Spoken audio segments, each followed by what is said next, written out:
नमस्कार दोस्तों। जैसा कि मैंने आप लोगों को बताया था कि 2010 में 2 पेपर हुआ करते थे 12th क्लास के। पहले पेपर का सॉल्यूशन मैंने डाल दिया है। आज हम दूसरे पेपर का सॉल्यूशन डालेंगे ना, भौतिक विज्ञान द्वितीय पत्र। चलिए शुरू करते हैं। अगर आप किसी ने पहले पेपर का सॉल्यूशन नहीं देखा हो तो देख लीजिए, मैं लिंक डिस्क्रिप्शन में डाल दूंगा, वहां से जाके देख लेना। देखिए पहला क्वेश्चन आया है। मैं फिर भी इस बात को भी दोहरा देता हूँ, मैं इस वीडियो में सिर्फ उन्हीं क्वेश्चन की बात करूंगा जो 2022 के लिए है, या जो टॉपिक 2022 के लिए बचे हैं। कुछ टॉपिक ऐसे हैं जो आपकी बुक में हट गए हैं, उनमें से भी क्वेश्चन आए थे, उनके बारे में चर्चा यहाँ नहीं करूंगा। देखिए पहला क्वेश्चन था समान तीव्रता नोट। जो भी क्वेश्चन है ये आपके सिलेबस में इस साल नहीं है, हट गया है ना। ये आपका 10वां चैप्टर था, हटा दिया गया है। आगे चलते हैं। ये क्वेश्चन आया था एक, ये भी हट गया है, आपके वो चैप्टर नहीं बचा अब।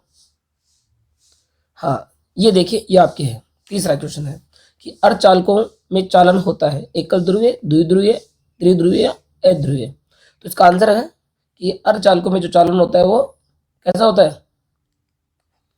सॉरी ये पेन।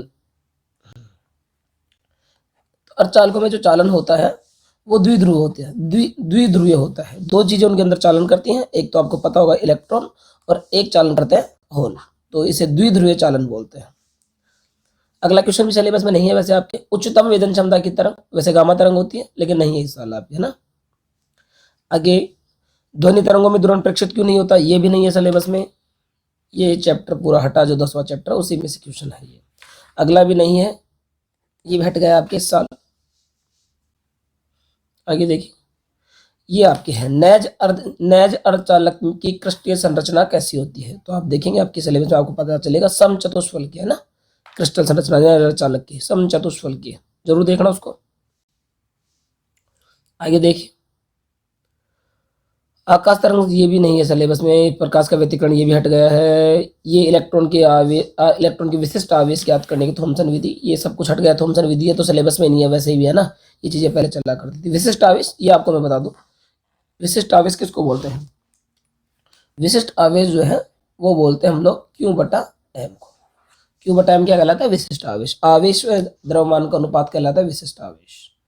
अगला देखिए सिलेबस में है समान दी ब्रोगली तरंग दैर्ध्य के लिए अल्फा कण एवं प्रोटॉन को त्वरित करने के लिए विभव वी अल्फा व वीपी का अनुपात। तो आप इसको ऐसे कीजिए, डी ब्रोगली तरंग दैर्ध्य आप लोगों ने ऐसे पढ़ी होगी। ये कह रहा है कि लैम्डा अल्फा बराबर, दूसरे किसके लिए बराबर है, लैम्डा प्रोटॉन। ठीक है, यही बात कर रहा है।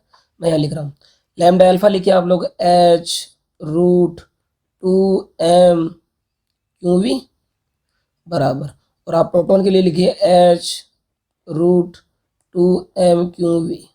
अब ध्यान देने की बात है, अब यहाँ जब अल्फा के लिए बात करें तो अल्फा का द्रव्यमान, अल्फा का आवेश, अल्फा का विभव। यहाँ बात करेंगे प्रोटॉन का द्रव्यमान, प्रोटॉन का आवेश और प्रोटॉन का विभव। ठीक है, इस तरीके से प्लांक नियतांक सबके लिए सेम होगा। ये कैंसिल आउट हो जाएगा, रूट से रूट भी आप चाहे तो कैंसिल कर सकते हैं, और ये 2 से 2 भी कैंसिल जाएगा, बचेगा m alpha Q alpha V alpha बराबर m/p/q/p/v/p। अब यहाँ से आप अल्फा का आवेश लिखिए, जैसे कि आपको पता होगा अल्फा का आवेश कितना होता है। कितना होता है अल्फा का आवेश, प्रोटॉन के आवेश से कितना गुणा, 2 गुणा। ठीक है, तो यहाँ लिखेंगे आप 2 mp, सॉरी द्रव्यमान है ना, तो द्रव्यमान होता है प्रोटॉन के आवेश से 4 गुणा, तो 4 mp। आवेश होता है अल्फा का 2 गुणा किससे, प्रोटॉन से, तो 2 प्रोटॉन। ठीक है, 2 प्रोटॉन का आवेश, और ये वी अल्फा अपने को पता करना है, mp/q/p और vp को आप ऐसे रखने, ऐसे कैसे रखिए, आप देखो यहाँ से mp से mp कट जाएगा, qp से qp कट जाएगा, और इस तरीके से आप सोल्व करके वी अल्फा अपॉन vp निकाल लेंगे। ठीक है, आ जाएगा आपको, कोई लंबा चौड़ा काम नहीं है। कुल मिला के मैं फिर मेरी बात को दोबारा दोहराऊं तो आप लोगों को सिर्फ इस समीकरण को हल कर लेना है, और इसमें आपको ध्यान रखने की बात है अल्फा का द्रव्यमान और अल्फा का आवेश रख देना। ठीक है, आगे देखिए प्रकाश विद्युत सेल से प्लांक नियतांक का मान कर, ये सब ठीक नहीं है अपने सिलेबस में। ये है अपने इतना सा कि निरोधी विभव एवं आपतित प्रकाश की आवृत्ति के मध्य वक्र। तो आपको पता हो कुछ इस तरह का वक्र बनता है, निरोधी और प्रकाश की आवृत्ति के मध्य, इस तरह आप बना सकते हैं वक्र को। ठीक है, इस तरह का वक्र आपको मिल जाएगा, बुक में मिलेगा आपको बिल्कुल। वैसे भी इंपॉर्टेंट है तो आता ही है, आता ही रहता है। आगे देखिए नाभिकीय बल की कोई भी दो विशेषता, तो आप नाभिकीय बल की कोई भी दो विशेषता रख सकते हैं कि ये प्रबल बल होता है या इसकी अल्पप्रास का बल होता है, ठीक है, या आवेशों पर निर्भर नहीं करता, इस तरीके से दो कोई भी दो तीन। विद्युत 2 लित्र आपको ये नहीं है अपने सिलेबस में ना, ये कि आवर्ती प्रास के आधार पर 2 लित्रों के नाम ये सब हट गया है। 2 लित्र आपको अगर सेकंड चैप्टर में, जो सेकंड बुक का जो लास्ट चैप्टर है, मेरे पास बुक नहीं है तो सेकंड चैप्टर का, सेकंड बुक का जो लास्ट चैप्टर उसमें अगर 2 लित्र है तो ये देख लेना, ताकि मेरे ख्याल से ये भी साल हट गया है। और जो बाकी है कि आवर्ती प्रास के आधार पर 2 लित्रों के नाम, ये तो बिल्कुल ही हट गए हैं, ठीक है। आगे चलते हैं। द्विनिवेशी अपी और द्विनिवेशी एंड का प्रयोग करके निर्गम एवं निवेशी संकेतों की दो अवस्थाएं लिखिए जब दोनों द्वारा निर्मित निर्गत संकेत का मान समान हो। तो आपको लिखना है कि ऐसे दो, मतलब ये दोनों और गेट दिया गया है और एक आपको एंड गेट दिया गया है। तो अब दोनों में जब ऐसा है कि भाई इनपुट आप दोनों में कुछ भी डालो, आउटपुट दोनों का सेम मिले, तो आप हो जाएगा 0 0 और 1 1 है ना, दो स्थिति हो जाएंगी। लिखना उनको, आपको मिल जाएगी सारणी में भी कि इनपुट दोनों में आउट, मतलब दोनों का एक जैसा आउटपुट हो। या आयन मंडल वाला भी नहीं है, हाइगेंस की तरंग सिद्धांत ये भी नहीं है, ये आपको मिल जाएगा। मतलब वैसे है नहीं, लेकिन ये न्यूमेरिकल आप कर सकते हैं कि 10⁻⁶ मीटर व्यास का इतना किलोग्राम पर घनत्व की वाली एक तेल की बूंद 10 मिलीमीटर से पृथक प्लेटों के मध्य स्थिर है। प्लेटों के मध्य विभवांतर 36 वोल्ट है। तेल बूंद पर इलेक्ट्रॉनों की संख्या ज्ञात कीजिए। तो आप इस तरीके से कर सकते हैं कि मान लीजिए इस तरह की दो प्लेटें हैं, इनके बीच में यहाँ रखी है, ये एक प्लस और एक माइनस है। इस तरीके से विद्युत क्षेत्र बन रहा है। ऋणात्मक आवेश है बूंद के ऊपर, क्योंकि इलेक्ट्रॉन है तो ऋणात्मक आवेश होगा। तो इस तरीके से ऊपर की तरफ जाएगी, ठीक है। और आपको भी ये करना है कि भाई इस बूंद पर विद्युत बल और नीचे लगने वाला गुरुत्वीय बल दोनों बराबर है। तो विद्युत बल को आप लिख दीजिए Fe और इसको आप लिख दीजिए Fg, और दोनों को बराबर करके चीजों को रखकर आप निकाल लेंगे। इसका मिलता जुलता आपको मिल जाएगा फर्स्ट होंगे क्वेश्चन, ठीक है। और जब आप आवेश जो आ जाए तो उसमें आवेश के लिए आप करोगे आवेश Q बराबर NE, तो N का मान होगा Q अपॉन E। ये लास्ट में आपको आवेश करने के बाद ऐसे संख्या निकालनी है, ठीक है। हो जाएगा ये, नहीं हो तो आप कमेंट कीजिएगा, मैं कर दूंगा ना। बाकी सब ये न्यूमेरिकल मैं सोल्व करूंगा तो फिर वीडियो बहुत लंबी हो जाएगी। जो काम था कि बोर्ड में क्वेश्चन किस तरीके से आए, फिलहाल ये बस मेरा काम यहाँ ये बताना है। ये नहीं है अपने द्रव्य तरंग सिद्धांत के आधार पे बोर के क्वांटम प्रतिबंध का स्पष्टीकरण, ये भी साल हट गया है, नहीं ऐसा कुछ। हाइजेनबर्ग का अनिश्चितता सिद्धांत आपको मिल जाएगा, बिल्कुल लिखिए।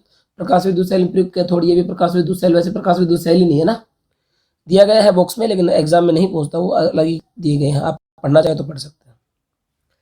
थोरियम 227 की औसत आयु 2.74 वर्ष है, उसे कितनी रदरफोर्ड है, थोरियम की मात्रा ज्ञात कीजिए। ये भी आप लोग कर लेंगे, है ना। थोड़ा सा अगर मैं आपको हिंट दूं तो ये कुछ इस तरीके से हो जाएगा कि औसत आयु मतलब T बराबर होती है 1/λ, और 1/λ बराबर कितना दिया गया है 2.74 वर्ष। 1/λ का मान है। सक्रियता होती है R बराबर λN, ठीक। और आपको क्या पूछ रहा है, थोरियम की मात्रा ज्ञात कीजिए। तो मात्रा देखो आप लोगों ने ऐसा पढ़ा होगा, किसी में अगर परमाणु की संख्या, अणु की संख्या पता करना हो तो उसका होता है सूत्र भार बटा अणुभार गुणा अवोगाद्रो संख्या, ठीक है। और यहाँ से अगर आप उसका भार निकालते हैं तो ये भार का सूत्र आपका बन जाएगा m बराबर संख्या और गुणा m, सॉरी m तो आप निकाल रहे हो ना, गुणा कैपिटल M, गुणा कैपिटल M अपने पास क्या होगा अणुभार, कैपिटल M बटा N, ठीक है। तो आपको N यहाँ से लिखनी है, N यहाँ से आप निकालो, देखो N कितनी आ जाएगी, यहाँ से N का मान यहाँ से आ जाएगा R बटा लैम्डा। R का मान आपको दिया गया है कितना, 7। देखो आप चाहो तो और कर सकते हो। N का मान जो है मैं यहाँ लिख देता हूँ एक बार ना, आप देखिए इस चीज़ को। ये बात मैं यहाँ से यहाँ लिख रहा हूँ। N का मान कितना आएगा आपके पास, R बटा लैम्डा। R का मान है आपके पास 37 रदरफोर्ड। एक रदरफोर्ड में होते हैं 10⁶ विक्टन, तो ये तो होगा 37 रदरफोर्ड, या 1 मिली क्यूरी करके करेंगे तो आप आ जाएगा ना, ये विक्टन पर सेकंड हो जाएगी। और 1/λ का मान कितना है 2.74 वर्ष, तो डायरेक्ट लिख दीजिए ना यहाँ पे 1/λ मतलब 2.74, सॉरी ये थोड़ा सा आगे पीछे हो गया,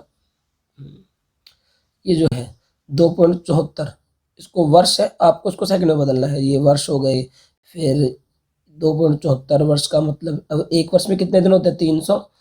तो आप इसको 365 से गुणा करेंगे, फिर 24 घंटे, और फिर इस तरीके से 24 घंटे होते हैं, और फिर एक घंटे में कितने सेकंड होते हैं? 3600। इस तरीके से आप इसका जो सारा सिस्टम किसमें करेंगे? सेकंडों में बदलेंगे, और फिर इसको सोल्व करके आप लोग निकाल लेंगे। ठीक है, ये एन का जो मान आया, ये एन का मान आप लोग को यहाँ रखना है। एम का मान अणुभार दिया ही गया है 227, नीचे आओगे तो संख्या लिखनी है, सोल्व कर लेना। ठीक है, अनियमित शक्ति प्रदाय वोल्टा निगमन ये नहीं है अपने। पीएन संधि के लिए विभव प्राचीर का औसत मान इतना है, संधि पर इतने किलो वोल्ट पर का विद्युत क्षेत्र उत्पन्न है। इस संधि के लिए अवश्य प्रत की मोटाई क्या होगी? आप सब लोगों ने पढ़ा है वी बराबर ई डी। ठीक है, और डी बराबर आपका कैसा आएगा? We upon E. वी का मान लिख दीजिए, ई का मान लिख दीजिए। ध्यान देना किलो वोल्ट में दिया गया, आपको वोल्ट पर मीटर में बदल के लिखना है। वी और ई का मान लिख दीजिए, आंसर आ जाएंगे। सीधी कीजिए विद्युत ये नहीं है सिलेबस में। बीटा कण उत्सर्जन में परमाणु क्रमांक किस तरह परिवर्तित होता है? आपको बताना है ना। प्लस बीटा माइनस है, माइनस बीटा में एक में बढ़ जाता है, एक में घट जाता है, ये सारी बातें वो समीकरण लिखने हैं जनरल जो है। न्यूट्रिनो परिकल्पना इस बार नहीं है अपने, तो उसके बारे में आप नहीं लिखेंगे।